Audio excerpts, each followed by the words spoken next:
Hi friends, ನಮಸ್ತೆ. ನಮ್ಮ ಅಡುಗೆ ನಿಮ್ಮ ರುಚಿಗೆ ಸ್ವಾಗತ. ಇವತ್ತು ನಾನು ನಿಮಗೆ ಮಿಕ್ಸಿ ಜಾರಿನಲ್ಲಿ ರುಬ್ಬಿ ಮಾಡುವಂತಹ ಕುಚ್ಚಲಕ್ಕಿ ಕಡುಬನ್ನು ತೋರಿಸ್ತಾ ಇದ್ದೇನೆ.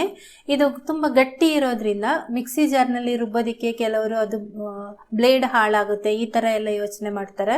ಅದರಿಂದಾಗಿ ಗ್ರೈಂಡರ್ ಕಲ್ಲಲ್ಲಿ ರುಬ್ಕೊಳ್ತಾರೆ. ನಾನಿವತ್ತು ನಿಮಗೆ ಈಸಿಯಾದ ವಿಧಾನದಲ್ಲಿ ಯಾವ ರೀತಿ ಮಿಕ್ಸಿ ಜಾರ್ನಲ್ಲಿ ರುಬ್ಕೊಂಡು ನಾವು ತುಂಬ ಸುಲಭವಾಗಿ ಸಾಫ್ಟಾಗಿ ಕುಚ್ಚಲಕ್ಕಿ ಕಡುಬು ಅಥವಾ ಪುಂಡಿ ಮಾಡೋದು ಹೇಗೆ ಅಂತ ತೋರಿಸ್ತೀನಿ, ಬನ್ನಿ. ಮೊದಲಿಗೆ ನಾನಿಲ್ಲಿ ಒಂದು ಅರ್ಧ ಕಪ್ನಷ್ಟು ತೆಂಗಿನ ತುರಿಯನ್ನು ತುರಿದು ಇಟ್ಕೊಂಡಿದ್ದೇನೆ.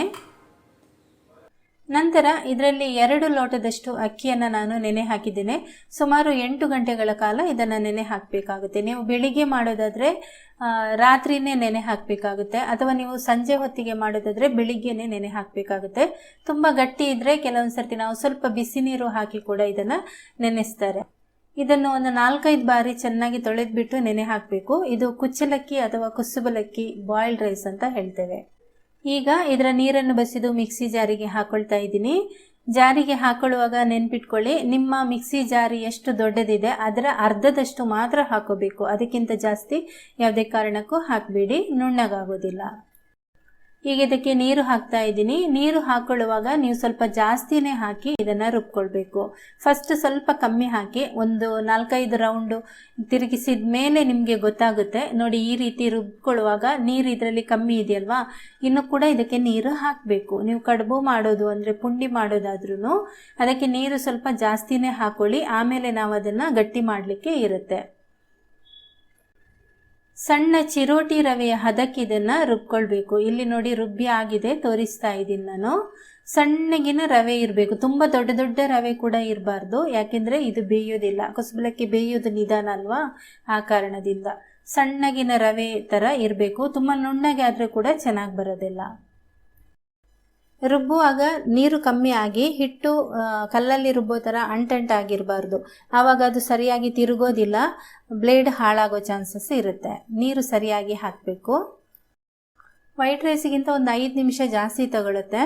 ಕೆಲವೊಂದು ಮಿಕ್ಸಿ ಜಾರ್ ಬಿಸಿ ಆಗ್ಬೋದು, ಅದಕ್ಕೆ ಅಲ್ಲಲ್ಲಿ ನಿಲ್ಲಿಸಿಬಿಟ್ಟು ರನ್ ಮಾಡಬೇಕು. ರುಬ್ಬಿ ಆದಮೇಲೆ ಒಂದು ಪಾತ್ರೆಗೆ ಹಾಕೊಳ್ತಾ ಇದ್ದೀನಿ.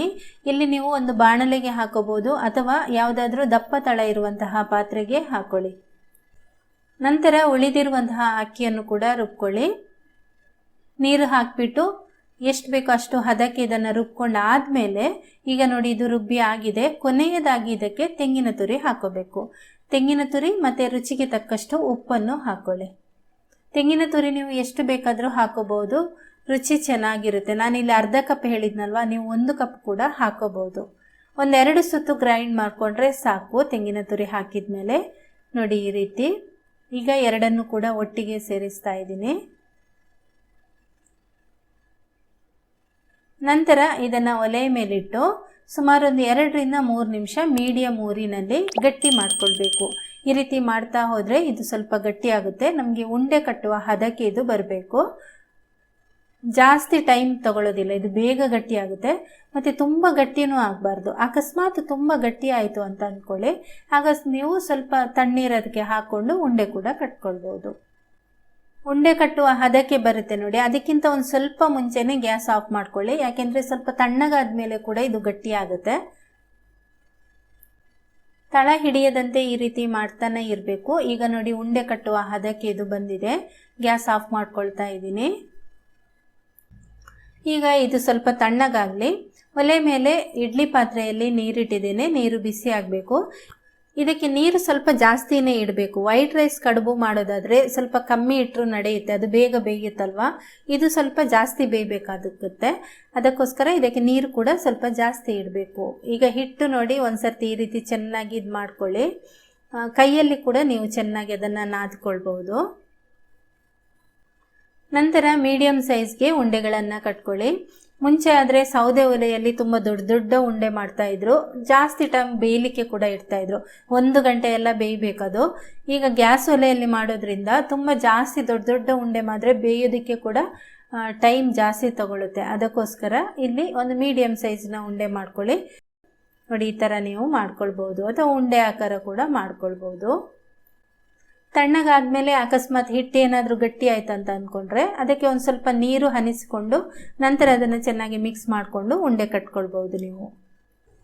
ಈಗ ಎಲ್ಲ ಮಾಡಿ ರೆಡಿಯಾಗಿದೆ.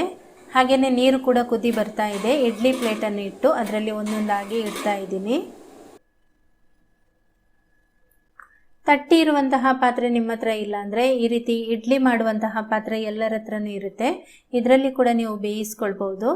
ಇದನ್ನು ಮುಚ್ಚಳ ಮುಚ್ಚಿ ಈಗ ಸುಮಾರು ಮೀಡಿಯಂ ಊರಿನಲ್ಲಿ ಅರ್ಧ ಗಂಟೆ ಬೇಯಿಸ್ಕೊಳ್ಬೇಕು. ಅರ್ಧ ಗಂಟೆ ಆದಮೇಲೆ ನಿಮಗೆ ಇಲ್ಲಿ ತೋರಿಸ್ತಾ ಇದ್ದೀನಿ. ತುಂಬ ಸೂಪರಾಗಿ ಬೆಂದಿದೆ. ತೋರಿಸ್ತೀನಿ ನೋಡಿ. ತೆಗೆಯುವಾಗ ಸ್ವಲ್ಪ ಸಾಫ್ಟ್ ಇರುತ್ತೆ, ತುಂಬ ಸಾಫ್ಟ್. ಆದರೆ ತಿಂದು ನೋಡಿ, ಸ್ವಲ್ಪ ಗೊತ್ತಾಗುತ್ತೆ ನಿಮಗೆ ಬೆಂದಿರೋದು. ಅರ್ಧ ಗಂಟೆಗೆ ಕರೆಕ್ಟ್ ಬೇಯುತ್ತೆ ಇದು. ತುಂಬ ಸಾಫ್ಟ್ ಆಗಿರುವಂತಹ ನೋಡಿ ಕಡುಬು ತುಂಬಾ ಸೂಪರಾಗಿ ಬರುತ್ತೆ. ಖಂಡಿತ ನೀವು ಮನೇಲಿ ಟ್ರೈ ಮಾಡಿ. ಮಿಕ್ಸಿ ಜಾರಲ್ಲಿ ಕೂಡ ರುಬ್ಬಿ ತುಂಬ ಸುಲಭವಾಗಿ ನಾವು ಮಾಡ್ಕೊಳ್ಬೋದು.